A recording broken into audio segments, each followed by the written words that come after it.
Dr. Anne Webster, member for Mallee, great to have you with us again on Flow. Thank you so much, Ricky. Great to be with you. Now, first of all, talking about road safety this week in regional areas, our country people are overrepresented in the fatalities and serious injuries on the road. What is being done about that this week? Yeah, look, we've committed further money. 65% of the Australian road toll happens on our rural roads, and that is seriously concerning. In 2019, there were 778 deaths.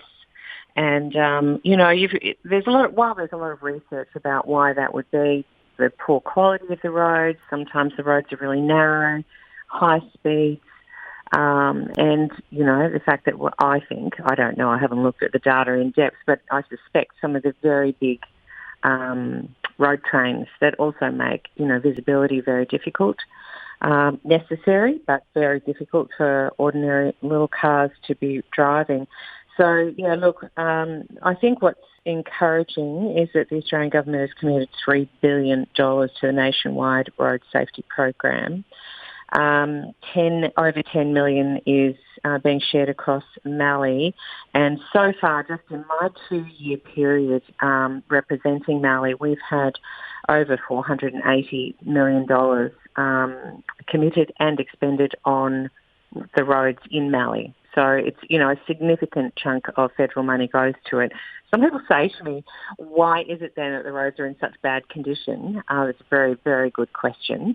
And fundamentally, the federal government's role is to give the money to the states and to the local councils, and then they operationalise the repairs or the rebuilds. So it kind of depends on who's doing it and what kind of parameters they're using for those repairs. Well, we've seen, when you talk about road trains and trucks, the overtaking lanes and duplications, probably not many happening in Mallee, but certainly overtaking lanes has been a critical factor as we see more B-triples out on the road and a grain harvest that will start in the coming months as well. Look, absolutely. I love those double overtaking lanes. There aren't enough of them. We've just done 2 more on the colder highway. But Sunraysia Highway certainly could do with some more. People just please take care. Now that we're theoretically opening up a little, Ricky, take care on the roads as you're travelling. Yeah, and just important to just have a bit of patience as well. You might be dying to get somewhere, but maybe not that much dying to get there. Yeah, that's right, exactly. Yeah. Well, with you've got some comments that you're making today also about the on-farm water rebates, the availability of farmers to find efficiencies and water. The Victorian government, you feel, maybe hasn't come to the party on this front. No, look, I don't. Yes, we've announced the on-farm emergency water infrastructure rebate scheme. The federal government has partnered with each state and territory to ensure that this kind of infrastructure can be built on farms. There are plenty of farmers who are doing the best that they can to ensure that they are resilient for drought. So we have committed $100 million to the program, a further $50 million to farmers nationally under the extended on-farm emergency water infrastructure rebate scheme. It's got to be partnered with the states, and the state government has taken 11 months to actually designate or facilitate, and they choose. So the criteria is set by the state, not by the federal government. And it's really disappointing to me, and I know it will be disappointing to Mallee farmers that not one Mallee farmer is receiving a cent. And that seems weird. So that when it comes to building against drought, I would have thought the Mallee is one of the ones that probably needs more resilience against drought than many other parts of the state. But is it the Gippsland region that seems to be getting the allocation under the Victorian government? Yeah, East Gippsland and Wellington regions are eligible at this stage. So, look, I'm fundamentally seeking the Victorian government to review their eligibility criteria for other regions, including Mallee, because we all know our farmers need it. When I'll put the question to you, because it just sounds to me like that's something closer to Melbourne and maybe somewhere where the Labor Party might be attracted to getting more seats. Are you concerned there's some sort of version of pork barrelling here? Ricky, are you being political? Yes, of course there is. There are always decisions being made on the basis of can we pick up a few more votes. And, it's beyond my pay grade, and in terms of the state government decisions, it's easy to be cynical, but we just have to leave it to them. These are the decisions they're making, and I just urge them to please consider their criteria so that farmers in Mallee will benefit. Well, just one would hope that when programs like these are set up, it's about merit. It's about who has the greatest merit, not based on the geography and where the votes might be. Oh, absolutely. Categorically, I agree. So you mentioned earlier, just on the topic of roads and people getting out and about again, people are allowed to get out and about as of today in regional Victoria. You were cautiously optimistic, I think I saw comments attributed to you about where this was heading now for regional Victoria.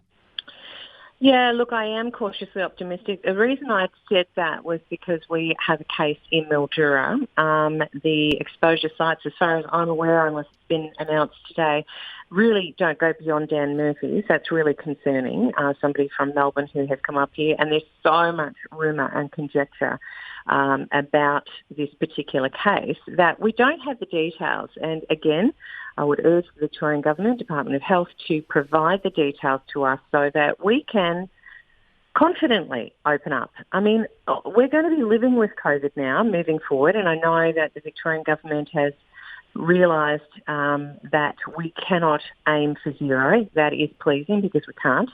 And so it's how we do that. And rapid communication with the communities where there is an exposure is incredibly important. People need to know whether they should be isolating right now. And on that front, just to interrupt, the Mildura Council have taken a step I haven't seen them take before, where they've put some information out to the public saying, look, this is how the process works, and these are where the testing sites are available. So the innuendo or suggestion you're talking about, they must have felt the need to respond to that. Well, I think so. I certainly heard that tents were going up at the Aerodrome Oval, and I'm really pleased that the council have responded so quickly. But again, communication with the public about what has gone on and what we need to be mindful of is really helpful. And I think it treats people as adults, and we are adults. We've been living with this now for 2 years. And regional communities have done incredibly well to stop the spread. And, we want to see that continue. So, yes, I'm optimistic. I think our hospitality venues are really suffering. 10 people when they could take 300 or 400 is just not viable. It's not economically viable. And, I'm just really curious how the health advice can change from 4 metres squared to just 10 people. Thank you very much. Yes, look, we mentioned yesterday the Yakandanda pub opened at midnight last night for just 10 people, just to celebrate that the lockdown was over. But I think Georgie Crozier, maybe one of your colleagues in the coalition, said yesterday at the state level, 10 was just simply not enough. No, not at all. Not at all. It's still, it's better than nothing. None of us want to grizzle. We're pleased that we're opening up and pleased that finally some restrictions have been lifted in regional areas where there are either very, very low cases, only one person as far as we know, or none. But we need it to be reasonable. We need it to be an acceptable rationale to why these decisions are being given or made on our behalf. But there's none. There's nothing coming forward. And on that rationale front, some comments from the Victorian Nationals leader, your Nationals colleague Peter Walsh, yesterday was pointing out that whilst Premier Andrews had said, well, this is the last time likely that we'll do a full regional lockdown. In future, it might be more location-specific. But James Merlino seemed to contradict him in State Parliament, saying that just doesn't work. They need to go full regional. So are we likely to see a proportionate response if we have more cases like Shepparton again? I think we can but hope.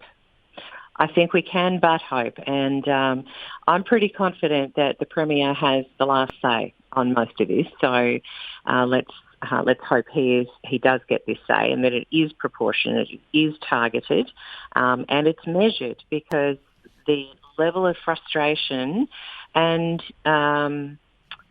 how can you say, suppression in the community, that emotional level, as you're walking around, people are just over it, so over it. And I have so many people calling this office either in tears or very distressed, because we're we're not built to live this way fundamentally. Yeah, when that factor of people being just over, I think, is now driving people into the vaccination territory, and across the border not far from you, New South Wales government saying whilst, say, the Riverina is completely off of restrictions whether you're vaccinated or not, whether you have freedom in other parts of that state is also what Daniel Andrews seems to be saying. If you're vaccinated, you'll have greater freedom. So in your sort of league table within your local area, you've got sort of some disparity between council areas where some have really piled into vaccination and others haven't. Yeah. Look, it's true, and we have, shires like Bullock that are just punching well above their rate, their level, and they are at 77%, and it'll be higher than that because this was earlier in the week, and the second dose level is 52%. Mildura is sitting around 58.5, which I would hope has risen this week as well. So, there are a few reasons for that. I suspect that our younger age cohort, so we have 30% of our population in Mildura is under the age of 40. Pfizer has been recommended for that age group. Pfizer has been slower to get here. Well, I thought also younger people, it's a longer lead time to actually get an appointment to get a vaccination in the first place. Yeah, no, absolutely. And, I read with interest this morning in The Age that the Premier has distributed vaccines more to his state hubs, which predominantly are down toward Melbourne. We have one here, and taking less proportion to GPs. Well, most people want to see their GPs, and the AMA lead in Melbourne said that most people want to go see their GPs to get their jab. So if there is a limitation on that, I can only speak from personal experience. My husband's clinic is doing 700 jabs a week, and could do far more if they were allocated more, but they are not allocated more. And that's an important point you make when people talk about league tables between different council areas. I know New South Wales is talking up some sort of competitive nature there. It's a bit like some councils have got extra bonus draft picks if you look like an AFL labber because they've got more jabs available to them than other clubs or councils have. Yeah, look, it is extraordinary. Look, what we want is a fair go. That's our Australian baseline. We just want a fair go. Nobody wants to be treated with less respect than others. And our regional communities need a higher rate of vaccination. There is no question about that. If we want to be part of the opening up, then that's what needs to happen.